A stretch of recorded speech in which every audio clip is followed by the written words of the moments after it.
बच्चों, आज आपका केमिस्ट्री क्लास में स्वागत है।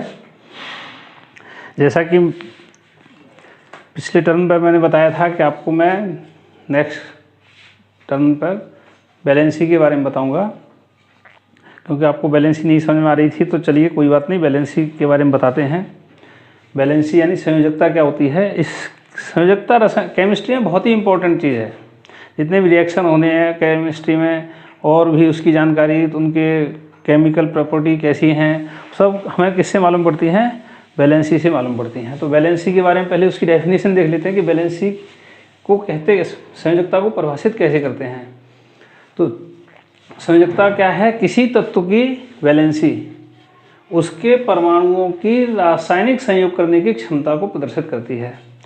यानी देखिए, केमिस्ट्री में जितने भी तत्व आपस में संयोग करते हैं, जैसे मान लीजिए कोई भी तत्व है, सोडियम है, क्लोरीन है, मैग्नीशियम है, और भी कोई तत्व है, ये आपस में क्रिया करके एक यौगिक का निर्माण करते हैं।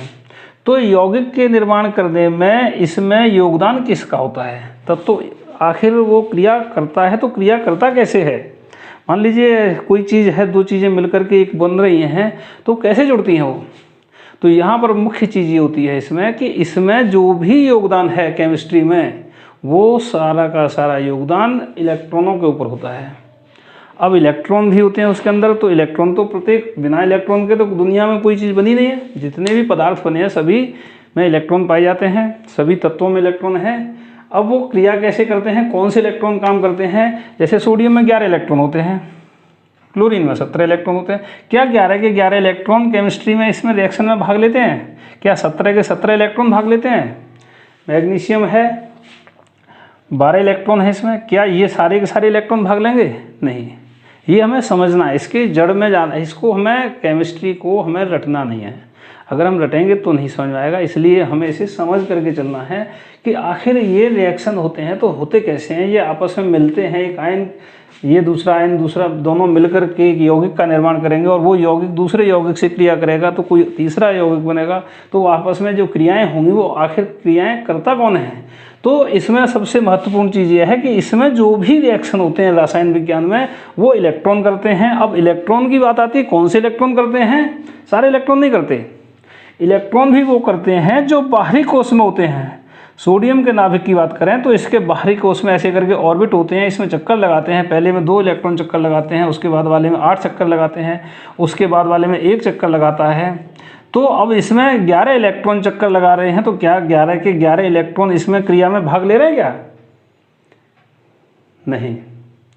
यही सीखना है हमें कि इसमें केमिस्ट्री में जो बाहरी कोश में होते हैं इलेक्ट्रॉन, उनका बड़ा योगदान है। तो उस बाहरी कोश में जो इलेक्ट्रॉन होते हैं वही आपस में सहयोग करते हैं, वही एक दूसरे से लेन देन करते हैं। या तो साझा करेंगे, या आदान प्रदान करेंगे, या तो आयनिक बंध बनाएंगे, सहसंयोजक बंध बनाएंगे, उप सहसंयोजक बंध बनाएंगे। किस तरह से बनाएंगे? ये वाले कुछ नहीं करेंगे, ये वाले नहीं, ये वाले इलेक्ट्रॉन जो बाहरी कोश में पाए जाते हैं वही संयोजकता प्रदर्शित करते हैं, और उसी के बारे में बताया जा रहा है। देखिए, समझने का प्रयास कीजिए कि जब कोई भी क्रिया होती है तो उसमें इलेक्ट्रॉनों का यहाँ पर योगदान है। फिजिक्स में नहीं है जैसा, केमिस्ट्री में केवल इलेक्ट्रॉनों का ही पूरा खेल है। इलेक्ट्रॉन ही आदान प्रदान कर रहे हैं। जैसे मार्केट में जाते हैं तो पैसे से ही पूरा आदान प्रदान होता है, लेन देन होता है, तो वहाँ पैसे का खेल चलता है मार्केट में। यहाँ केमिस्ट्री में इलेक्ट्रॉनों का खेल है, और वो वाले इलेक्ट्रॉन जो आउटर सेल में होते हैं। अब इसकी परिभाषा को देख लें कि किसी तत्व की वैलेंसी यानी संयोजकता उसके परमाणुओं की रासायनिक संयोग करने की क्षमता को प्रदर्शित करती है। तो जैसे वो एक तत्व दूसरे तत्व से रासायनिक अभिक्रिया करके जुड़ता है, तो वो कितने से जुड़ सकता है, कैसे जुड़ता है? जैसे मान लीजिए Na है और Cl है, ये NaCl से संयोग करता है। मान लीजिए मैथेन में CH4 है, तो ये कार्बन 4 हाइड्रोजन से संयोग करता है। तो ये कितने से संयोग कर रहा है? ये एक, इसमें ये एक से क्रिया कर रहा है। H2O है, तो ऑक्सीजन है, हाइड्रोजन है। यहाँ देखो, ये ऑक्सीजन 2 हाइड्रोजन से संयोग कर रहा है। यहाँ एक क्लोरीन, एक सोडियम से संयोग कर रहा है, एक कार्बन 4 हाइड्रोजन से संयोग कर रहा है। तो इस तरह से कितने रासायनिक संयोग करने की क्षमता कितनी है किसी तत्व की, वो संयोजकता होती है।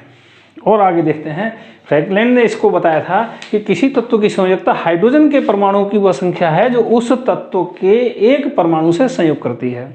अब जैसे ये है, मान लीजिए सोडियम है और क्लोरीन है, तो यहाँ पर तो हाइड्रोजन की बात आ नहीं रही, बताओ आ रही है नहीं आ रही। अब यहाँ तो चलो आ रही है, तो हाइड्रोजन और ऑक्सीजन की संयोग की बात आ रही है, तो ऑक्सीजन हाइड्रोजन के 2 परमाणु से संयोग कर रहा है, तो ऑक्सीजन की संयोजकता कितनी हो गई, ऑक्सीजन की संयोजकता हो गई 2। अब मान लीजिए इसको HCl ले लेते हैं, NaCl की बजाय HCl ले लिया हमने, HCl हाइड्रोजन, इसकी संयोजकता, ये हाइड्रोजन के, क्लोरीन कितने हाइड्रोजन के परमाणु से क्रिया कर रही है, 1 से कर रही है, तो क्लोरीन की संयोजकता कितनी हो गई, क्लोरीन की हो गई 1।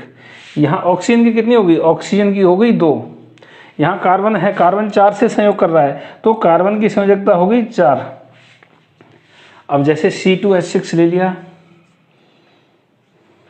यहाँ पर एक तत्व कितने से संयोग कर रहा है, एक तत्व 2 6 से कर रहे हैं, एक कितने से कर रहा है, एक 3 से कर रहा है, तो इसकी संयोजकता कितनी होगी 3। अब यहाँ कार्बन की 4 आ रही है, यहाँ कार्बन की 3 आ रही है, तो गलत लग रहा है कुछ। तो ये परिभाषा के अनुसार अगर देखते हैं तो इस अनुसार ये बात जब स्पष्ट नहीं हो पा रही कि कार्बन की, इसके अनुसार कार्बन की संयोजकता 3 हो रही है, इसके अनुसार 4 हो रही है, इसके अनुसार 4 है, तो यहाँ पर ये बात कुछ समझ में नहीं आती। तो इसमें कुछ सुधार किया गया, कौशल और लुईस ने इसमें सुधार किया और इन्होंने नया परिभाषा दी। क्या परिभाषा दी, अब इसको ध्यान से सुने कि किसी तत्व के एटम द्वारा, यानी किसी तत्व के परमाणु द्वारा रासायनिक संयोग में स्थानांतरण या साझे में प्रयुक्त इलेक्ट्रॉनों की संख्या। रासायनिक क्रिया होती है जब या तो संयोग करेंगे तो स्थानांतरण होगा, स्थानांतरण जैसे इसने इसको दे दिया, या साझा, इसमें साझा होता है, तो साझे में प्रयुक्त इलेक्ट्रॉनों की संख्या को उस तत्व की संयोजकता कहते हैं। हो सकता है कि परिभाषा से तुम्हें समझ में नहीं आ रहा हो, लेकिन ऐसी बात नहीं है कि समझ में नहीं आए। इच्छा एक बार इसको नोट कर लीजिए और आगे और मैं बताता हूँ तो उससे आपको पूरी तरह से समझ में आ जाएगा।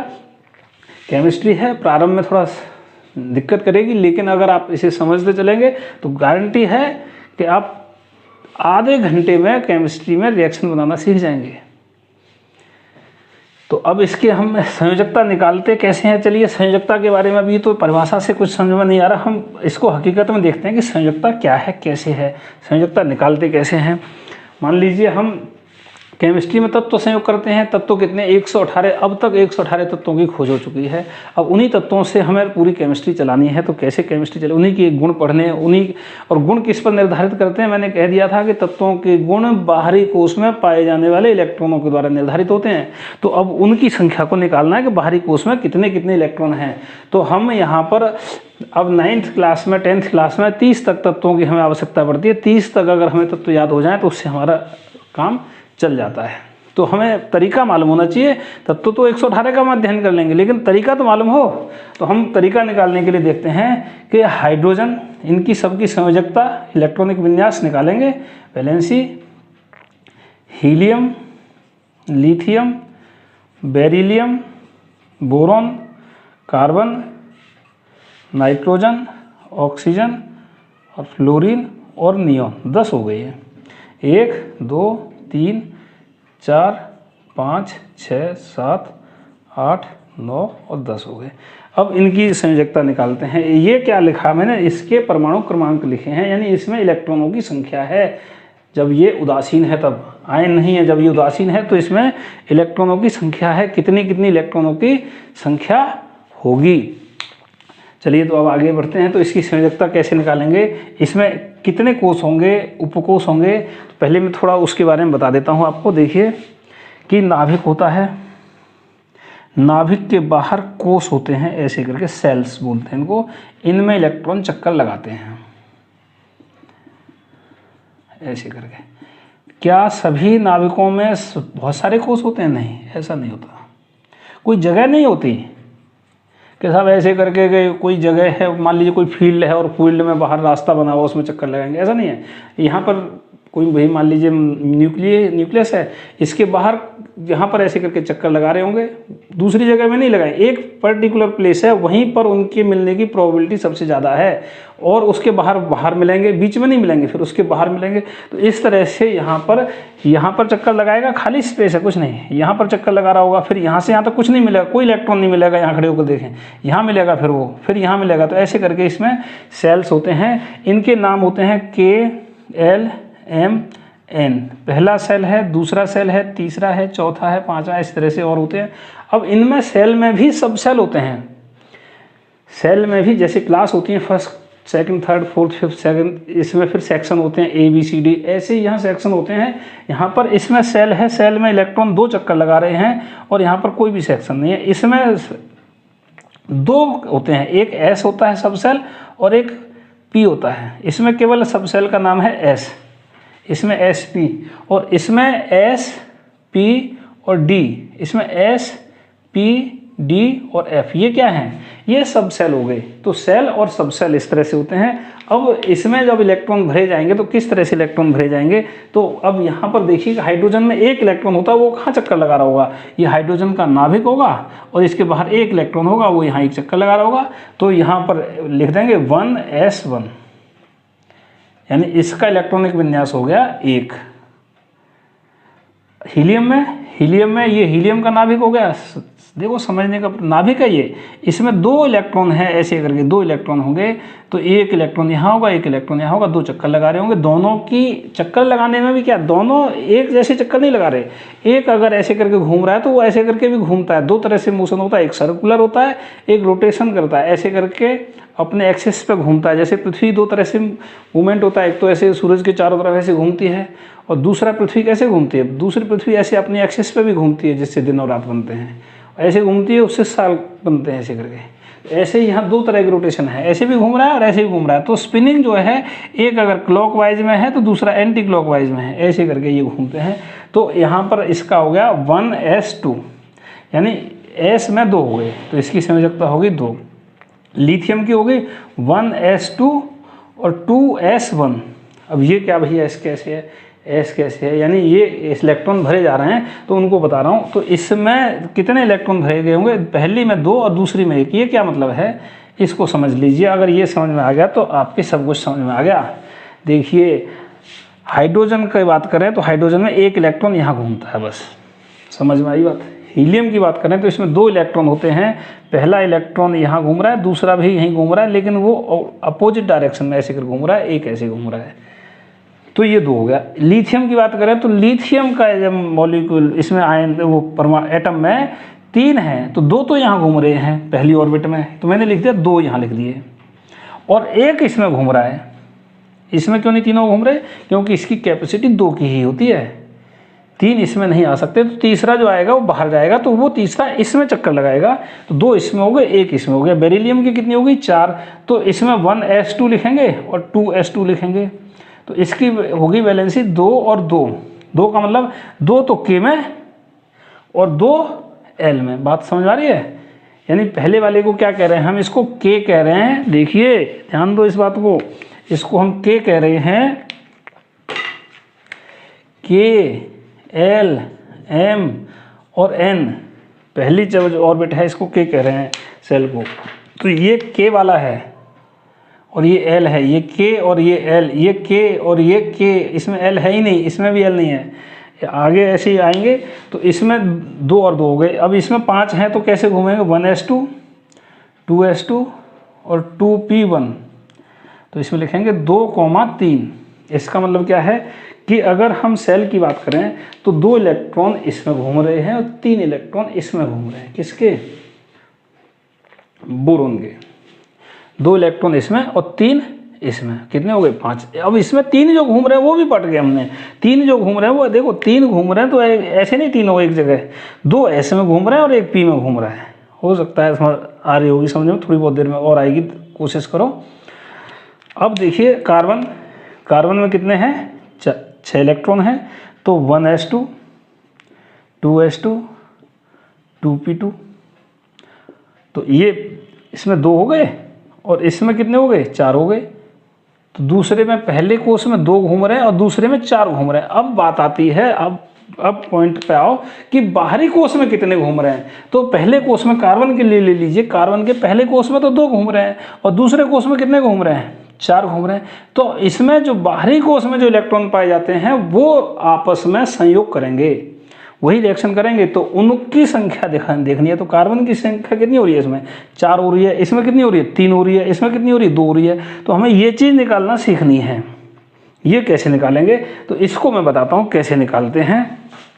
ये अहपाउ ने बताया था। ये इलेक्ट्रॉनिक विन्यास ये ऊर्जा स्तर के अनुसार भरते हैं कि जैसे जैसे इलेक्ट्रॉनिक ऊर्जा बढ़ती जाएगी तो किस किस इलेक्ट्रॉन किस किस सेल में और किस किस उप सेल में इलेक्ट्रॉन प्रवेश करेगा।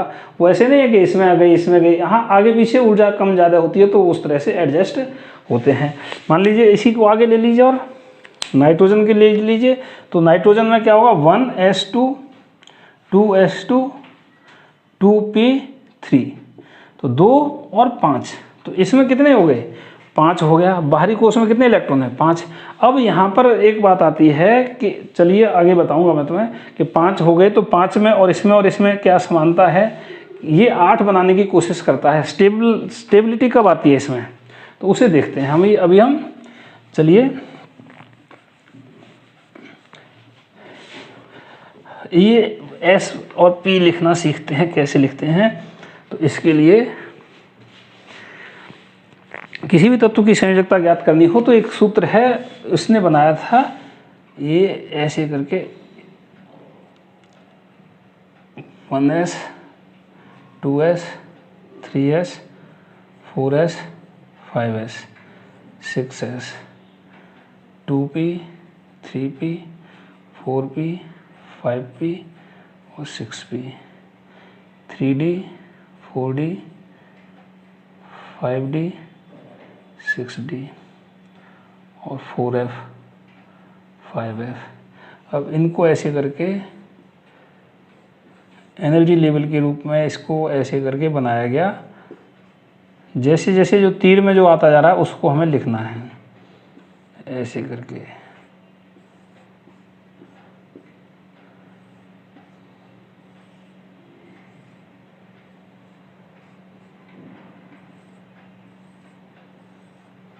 देखिए तो ये क्या चीज़ है, सबसे पहले ऐसे करके यहाँ से चलते हैं 1s आया, फिर ऐसे करके चले, फिर यहाँ से चले, फिर 2s आया, फिर ऐसे करके चले, फिर ये 2p आया, 3s 3p 3p के बाद 4s 4s के बाद 3d। देखो आगे पीछे हो रहे हैं, 4s पहले आएगा, 3d बाद में आया, 3d बाद 4p आया, 4p के बाद 5s आया, 5s के बाद 4d आया, 4d के बाद 5p। तो ये आगे पीछे क्रम है, इनका कोई नियत क्रम नहीं है। हमें ये याद करने के लिए ये बनाना पड़ रहा है। चालू कर। तो इसमें देखिए इस तरह से ये लिखे हुए हैं, इनको उतारते जा रहे हैं। तो ये जो तरीका बताया था ये अहपाउ ने बताया था कि इस तरह से हम लिखेंगे और इस तरह से ये उतारेंगे। किसने, अहपाउ। अब हम अहपाउ को ये सिद्धांत याद करते हैं और ये बनाते हैं तो इसमें कई बार गलती हो जाती है और हम भूल जाते हैं। तो इसके लिए हमने एक आसान सा तरीका बनाया है, उसको याद कर लो तो ये अपने आप याद हो जाता है, ये भी बनाने की जरूरत नहीं है और एक ही बार में ये लिख जाता है। तो देखिए कैसे लिखना है, ऐसे करके लिखो, school school, public school public school, Delhi public school, school school public school, 2 बार, Delhi public school Delhi public school. फिर लिखो free Delhi public school, free Delhi public school. ये उतार दिया मैंने, इसको यहाँ पर उतार दिया डायरेक्ट एक बार में। ये हमें बनाने की आवश्यकता नहीं है। जब भी आप इसको पढ़ेंगे तो सबसे पहले ये इसकी जरूर पड़ेगी। अब इसकी नंबरिंग करते हैं, कैसे कैसे नंबरिंग होती है, कहाँ से होती है। तो यहाँ से करते हैं 1s को देंगे नंबर पहले, 1 2 3 4 5 6 7 और 8, s को नंबर दे दिया। p को नंबर देंगे, p को नंबर कैसे देंगे, p का कहाँ से शुरू हो रहा है, 2 से शुरू होता है, सेकंड ग्रुप से, सेकंड ऑर्बिट से p शुरू होता है। तो p के लिए 2, अलग कलर से 2 से देखो, 2 3 4 5 6 और 7 और p के बाद अब आता है s p d, d तीसरे से शुरू होता है। तो 3d 4d 5d और 6d और F 4 से शुरू होता है, तो 4 और 5, ये ऐसे करके मैंने लिख दिया। इनके बीच में कॉमा लगा दो। ये ऊर्जा के बढ़ते हुए क्रम में लिख दिए हैं मैंने सभी ग्रुपों को। जैसे जैसे इलेक्ट्रॉन बढ़ते जाएंगे वो इस तरह से इस क्रम में भरे जाएंगे। ये है महत्वपूर्ण, सबसे महत्वपूर्ण है। अगर ये आपको याद है तो आप संयोजकता निकाल लेंगे। अब हम ट्रायल देखते हैं फटाफट इसका कि कैसे निकालते हैं। किसी भी तत्व की निकाल लो संयोजकता, तुरंत निकल के आएगी। मान लीजिए 50 की निकालनी है, 60 की निकालनी है, 70 की निकालनी है, 25 की निकालनी है, 30 की निकाल लेते हैं। 30 की निकालनी है। 30 की 1s2 2s2 2p6 3s2 3p6 4s2 3d10 हो गए शायद। 2 2 2 4 10 12 6 18 10 30 हो गए। तो इसमें देखो इसके बाहरी कोष में कितने आए। अंतिम जो इलेक्ट्रॉन भरा गया था वो इसमें भरा गया, डी वाले में भरा गया, लेकिन इसके बाहरी कोष नहीं है। ये बाहरी कोष तो देखते हैं क्या है। पहले कोष में ये इलेक्ट्रॉन है, पहले कोष में 2 इलेक्ट्रॉन हैं, दूसरे कोष में 6 और ये एक सेक्शन में ये दूसरे सेक्शन में, यानी एक कोष में सब सेल में ये एक से, तो ये कितने हो गए 8। तीसरे में कितने हो गए, तीसरे में 2 और 6 और 2 8 और 10 18 और चौथे में 2। तो बाहरी कोष में कितने आए, बाहरी कोष में ये 2 आए। तो अब संयोजकता का निर्धारण इससे होगा। तो जिंक होता है 30, जिंक 30 का निकालें तो 30 के में कितने आए, 2 आए। मान लीजिए और कोई ले लेते हैं, 40 ले लो, 50 ले लो, कुछ भी ले लो, 40 का लेते हैं। ये 40 का क्या होगा, तो 40 का देखो कहाँ होते हैं 40, 2 और 2 4, 6 और 4 10 और 2 12, 6 18, 2 20, 10 30 और 6 36, 37 38 और 2 40। 40 कहाँ हुए, यहाँ पर हुए।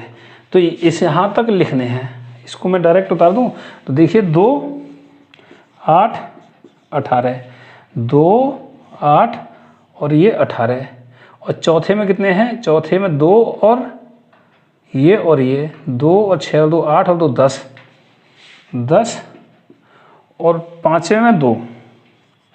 तो बाहरी कोष में कितने आए, इसकी भी संयोजकता 2 है, 40 वाले तत्व की भी 2 है। कौन से ब्लॉक का तत्व है ये, डी के दूसरे में आएगा। आवर्त सारणी में अगर देखेंगे तो आवर्त सारणी में डी ब्लॉक का संक्रमण तत्व जो होते हैं डी ब्लॉक, तो उसमें दूसरे में आएगा। ये यहाँ पर 2 है इसलिए। अब मान लीजिए 35 का देखें तो कहाँ आएगा 35 को देखते हैं तो 2 और 2 4, 6 4 10 और 2 12, 6 18, 2 20 और 10 30, 30 और 5 35। तो 35 ये यहाँ पर 5 आ रहे हैं, तो कितना हो गया 2 8 18, 2 8 कैसे करता हूँ 2 8 18, देखो 2 इसके तो 2 हो गई है और इसके 8 हो गए, ये 2 वाला और ये 2 वाला 8 हो गए। तीसरे में ये तीसरे का ये तीसरे का है, तो तीसरे में ये है 10, तीसरे का ये है 10 और 6 16 और ये है 18, ऐसे करके ये समझ में आ रहे। देखो ये तीसरे का है, ये तीसरे का, ये तीसरे का और ये तीसरे का, ये तीसरे में है, तीसरे में हो गए 18, चौथे में हो गए 2 ये हो गए और 5 ये हो गए, तो इसमें हो गए 7। तो 7 इसका मतलब हो गया जिसमें 7 आते हैं वो एक ही ग्रुप में होंगे, जिसमें भी 7 आएंगे वो आवर्त सारणी में मिलेगा फ्लोरीन, क्लोरीन, ब्रोमीन, आयोडीन, इस तरह से ये होंगे। इसमें से कोई ना कोई होगा। ये इसके गुण हम पढ़ लेंगे तो इसके इनके सब के एक जैसे होंगे। तो इसमें ये जो निकल के आ रहा है महत्वपूर्ण ये है कि अंतिम कोष में कितने इलेक्ट्रॉन हैं, इसके अंतिम कोष में कितने इलेक्ट्रॉन हैं, इसके अंतिम कोष में कितने इलेक्ट्रॉन हैं। तो इस तरह से अब आपको ये काम करना है कि 1 से लेकर के 30 तक के तत्वों को लिखो। क्या है होमवर्क तुम्हारे लिए कि 1 से लेकर के 30 तक के तत्वों को लिखो। 1 2 3 हाइड्रोजन, हीलियम, ऐसे करके, और इनकी संयोजकता लिखो 1s1 1s2 1s1, ऐसे करके 30 तक के तत्वों की लिखो। जहाँ भी इसकी जरूरत पड़े तो इसके लिए इसका प्रयोग करते चलो और लिखो, और इसमें फिर वो लिखते चलो कि कितने कितने आ रहे हैं। जैसे मान लीजिए 25 का मैं एक एग्जाम्पल करके देता हूँ। 25 के लिए कैसे करोगे, 25 के लिए लिखो 1s2 2s2 2p6 3d5। देखिए 2 और 2 4, 4 6 4 10, 10 और 2 12, 6 18, 2 20 और 5 25, 25 का निकाल दिया। 25 किसका होता है? Mn का होता है। तो इसकी संयोजकता बताइए कितनी होती है Mn की, तो देखिए कितनी आई इसकी संयोजकता, तो ये 5 आई क्या? नहीं। इससे ये पता चल रहा है कि आवर्त सारणी में कहाँ है ये, आवर्त सारणी में डी वाले में 5वें वाले में आता है। तो डी में 10 होते हैं, तब 10 वर्ग होते हैं, 10 में 5वें वर्ग में है डी का ये। और ये इसकी संयोजकता कितनी होगी? अंतिम कोष में कितने इलेक्ट्रॉन है? ये अंतिम नहीं है, अंतिम कोष निकालने के लिए इसको लिखो। पहले कोष में 2 हैं, दूसरे कोष में 6 और 2 8 हैं, तीसरे कोष में 2 और 6 और 2 8, और 8 और 5 13 है, और अंतिम कोष में 2 इलेक्ट्रॉन है। तो इसकी संयोजकता हो गई 2। तो जिनमें संयोजकता 1 हो, जिनके अंतिम कोष में 1 इलेक्ट्रॉन हो, 2 इलेक्ट्रॉन हो, 3 इलेक्ट्रॉन हो, वो मेटल होते हैं। क्या होते हैं? धातु होते हैं, मेटल। और जिसकी अंतिम कोष में 5 हो, 6 हो और 7 हो, वो नॉन मेटल होते हैं।